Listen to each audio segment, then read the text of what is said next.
Hello everyone, welcome to my channel Study with Understanding, and today we are going to start a new unit from class 6 NCERT English, and the name of the unit is A Different Kind of School. Okay, so एक अलग का kind of school जिसके बारे में हम पढ़ने वाले हैं. So before you read this chapter, do you know these words? अगर आपको ये वर्ड्स नहीं पता है, if you don't know, find out their meanings. Okay, bandage, crutch, cripple, honour, misfortune, system, इन सारे के मीनिंग आप पता करें. And look at the picture in this unit. ये जो यूनिट है, इसमें जो भी फ़ोटोज़ दिए गए हैं, इनको देखें और कैसे ये बाकी स्कूल से डिफरेंट है उसके बारे में आप सोचो. Okay, so let's start. I had heard a great deal about Miss Beam's schools, but not till last week did the chance come to visit. तो मैंने बहुत, ये राइटर जो है वो कहते हैं, मैंने बहुत सुना है मिस बीम के स्कूल के बारे में, बट मुझे लास्ट वीक आने का चांस नहीं मिला. When I arrived there was no one in sight of but a girl of about 12. her eyes were covered with a bandage. तो मैं जब वहाँ पहुँचा तो वहाँ पे कोई नहीं दिखा मुझे, सिवाय एक लड़की के जो कि 12 साल की थी, जिसकी आंखें जो थी वो बैंडेज से कवर थी. Okay, she she was being led carefully between flower beds by a little boy. तो एक छोटा लड़का था जो उसको ध्यान से लेके जा रहा था फ्लावर बेड से, मतलब फूलों का जो बगीचा होता है ना उससे. who was 4 years younger, जो उससे 4 साल छोटा था. she stopped and looked like she asked him who had come. तो वो रुक गई और उसने उस बच्चे से पूछा कि कौन आया है, और he seemed to be describing me to her. और जो बच्चा था वो क्या कर रहा था, वो मुझे डिस्क्राइब कर रहा था, यानी कि राइटर को डिस्क्राइब करवा रहा था उस लड़की से. Okay, then they passed on. Miss Beam was all that I expected, middle age, full of authority, yet kindly and understanding. तो मैं तो वहाँ पे जो राइटर है, सब मैं बोल रही हूँ ना, आप समझ रहे हो, राइटर बोल रहा है. मैं तो वहाँ मिस्टर बीम से मिलने गया था, जो कि मिडिल एज की थी, बहुत सारे फुल ऑफ अथॉरिटी थी उनके अंदर, काइंडली थी, लेकिन फुल ऑफ अथॉरिटी भी थी, लेकिन काइंडली थी और बहुत अंडरस्टैंडिंग थी. Her hair was beginning to turn grey. उनका जो बाल थे वो ग्रे हो रहे थे, और उनका जो फिगर था वो प्लम था, मतलब थोड़ा मोटी थी. ओके, एंड बच्चों को जो होम सिक चाइल्ड है उनको वो कम्फर्ट कराती थी. I asked her some question about teaching methods. तो मैंने उनको कुछ टीचिंग मैथड के ऊपर क्वेश्चन पूछा, जो कि which I had heard were simple, जो उन्होंने कहा कि जो सिंपल है. तो उन्होंने क्वेश्चन पूछा, no more than is needed to help them to learn how to do things. तो वो बताती है कि यहाँ पे जो भी चीज़ें हैं वो बहुत ही ईजी हैं, इतने हार्ड नहीं होते, मैं बहुत ही ईजी चीज़ सिखाती हूँ, जैसे जो जो इंपॉर्टेंट है, जैसे कि सिंपल स्पेलिंग सिखाया, adding, subtracting, multiplying, writing. The rest is done. जो बाकी बचे हुए चीज़ें हैं वो रीडिंग से कर लेते हैं, उनके साथ हम इंटरेस्टिंग टॉक करते हैं, उनको बैठा के उनसे बातें करते हैं. तो ये जितनी भी चीज़ें होती है सब प्रैक्टिकल होती है, कोई भी लेसन नहीं होते हैं. ठीक है, और ये जो मेरा फेवरेट लाइन है, the real aim of the school is not so much to teach that. तो ये जो स्कूल है ना, इसका एम ये नहीं है कि सिर्फ बच्चे को थाट सिखाए, बच्चे को थाटफुलनेस बनाए, काइंड बनाए दूसरों के लिए, एंड रिस्पॉन्सिबल सिटीजन बने. Look out of the window a minute will you. तो वो कहती है कि आप थोड़ा बाहर देखो विंडो के बाहर.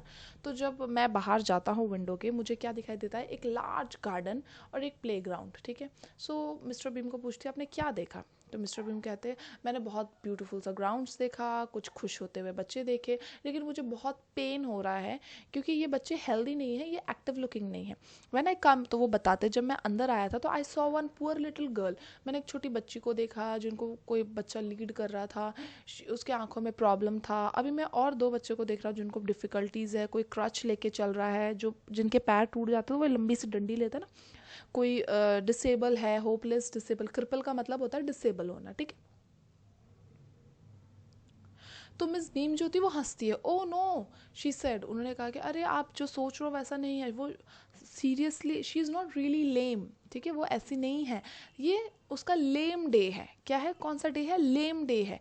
The others are not blind. तो वो फिर बताती है कि जो दूसरे लोग हैं वो ब्लाइंड नहीं है. ठीक है, वो आज उनका कौन सा दिन है, ब्लाइंड डे है. ठीक है, तो आपको इन सब मतलब पता होना चाहिए. लेम का क्या मतलब है, तो लेम का मतलब होता है जो जो चल नहीं पाता है ना, स्पेशली अनेबल टू वॉक, उनको लेम कहा जाता. तो कोई लड़की थी जो थी वो अपना लेम डे मना रही थी, मतलब नहीं चलने का दिन मना रही थी. कोई ब्लाइंड था, मतलब जिनको दिखाई नहीं देता है, तो वो कोई अपना ब्लाइंड डे मना रहा था. I must have look very surprise. मैंने एकदम शॉक्ड हुआ, उनको देखा, फिर उन्होंने हंसा. ठीक है, this is a very kind important part of our system. तो वो बताते हैं कि ये बहुत इंपॉर्टेंट पार्ट है हमारे सिस्टम का, हमारे स्कूल का. To make our children appreciate and understand misfortune मतलब कभी बहुत सारे देखे अपने लोग जिनको कुछ कुछ प्रॉब्लम होती है, तो हम क्या करते हैं, बच्चों को ये चीज़ें सिखाते हैं, अप्रिशिएट करते हैं, समझाते हैं कि मिसफॉर्चून क्या होता है, इनकी बैड लक, बैड कंडीशन, ठीक है। We make them share in misfortune too, और हम उनको मिसफॉर्चून में फील कराते हैं, ठीक है। Each term every child has one, तो हर दिन हर किसी बच्चे का कुछ ना कुछ डे होता है, कभी ब्लाइंड डे, कभी लेम डे, कभी डेफ डे, कभी इंजर्ड डे, कभी डम डे, ठीक है। During the blind day their eyes, जब ब्लाइंड डे होता है तो उनको आंखें बंद कर देते हैं बैंडेज से, ठीक है। They are on their own honour to not to peep, the bandage is put on overnight so they wake up blindly. अच्छा, तो सारी रात उनके आंखों में बैंडेज लगा दिया जाता ताकि वो सुबह ब्लाइंडली उठे। This means that they need help with everything. Other children, जो दूसरे बच्चे होते हैं, उनको भी अलग अलग ड्यूटी दे दी जाती है कि आपको हेल्प करना है, आपको आगे लीड करना है, तो इससे वो बहुत कुछ सीखते हैं। ब्लाइंड वाले बच्चे भी सीखते हैं और हेल्पर्स भी सीखते हैं, ठीक है, जो उनकी मदद करे तो वो भी सीखते हैं, ठीक है। There is no misery about it, Miss Beam continue, तो बोलती है कि इसमें कोई डिफ़िकल्टी नहीं है, एवरीवन इज़ वेरी काइंड, सब बहुत काइंड है, सब it is really something of a game before the day is over, though even the most thoughtless child realize what misfortune is.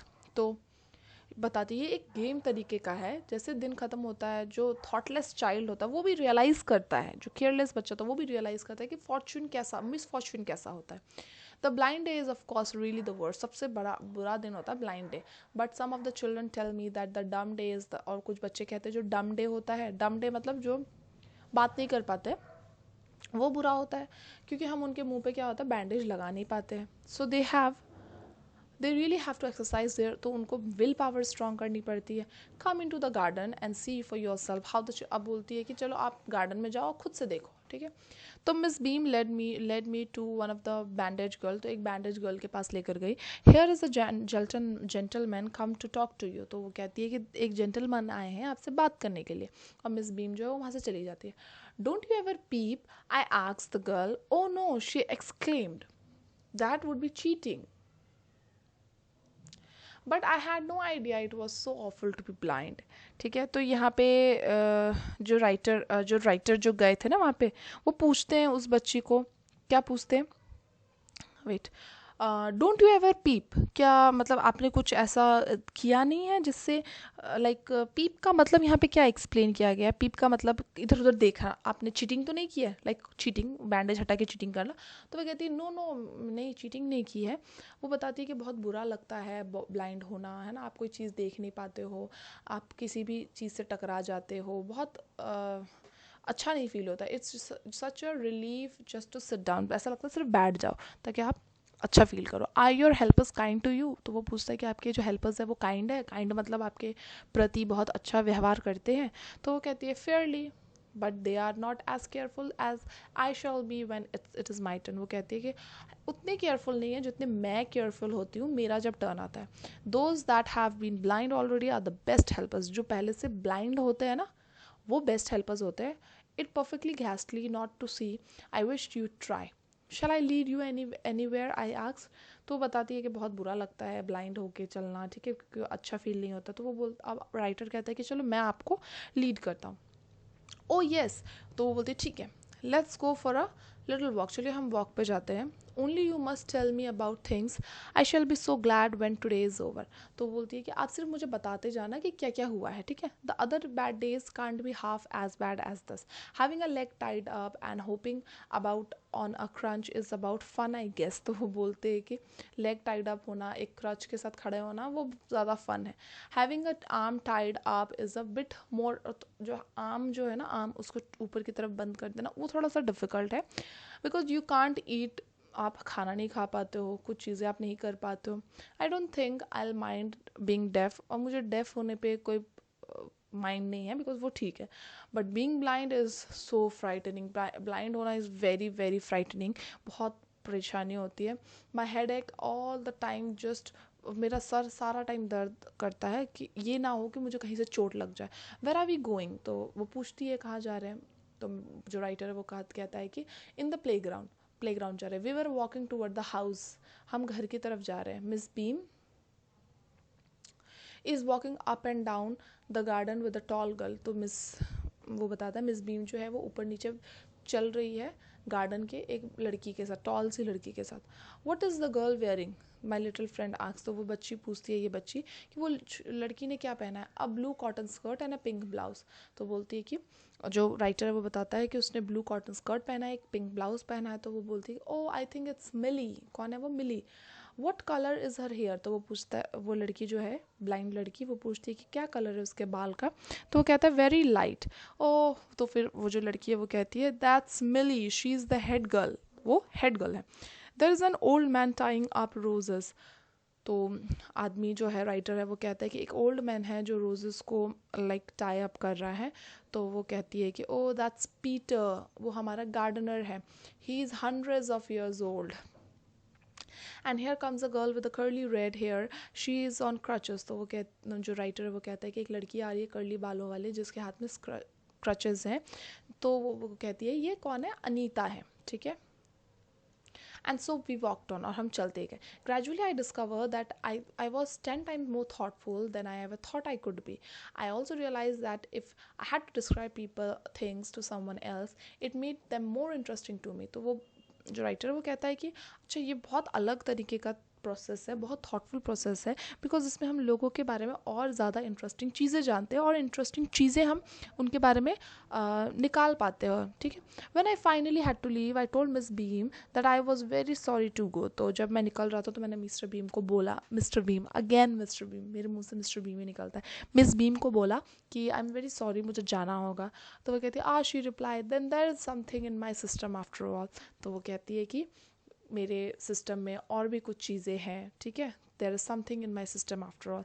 तो ये क्या है कि ये स्टोरी जो है ये ख़त्म हो जाता है। बहुत ही अच्छा स्टोरी है, बहुत लंबा चैप्टर था इसलिए मैंने बहुत जल्दी जल्दी पढ़ाया, ठीक है। आपको समझ आया तो कमेंट ज़रूर करना। Okay, bye bye.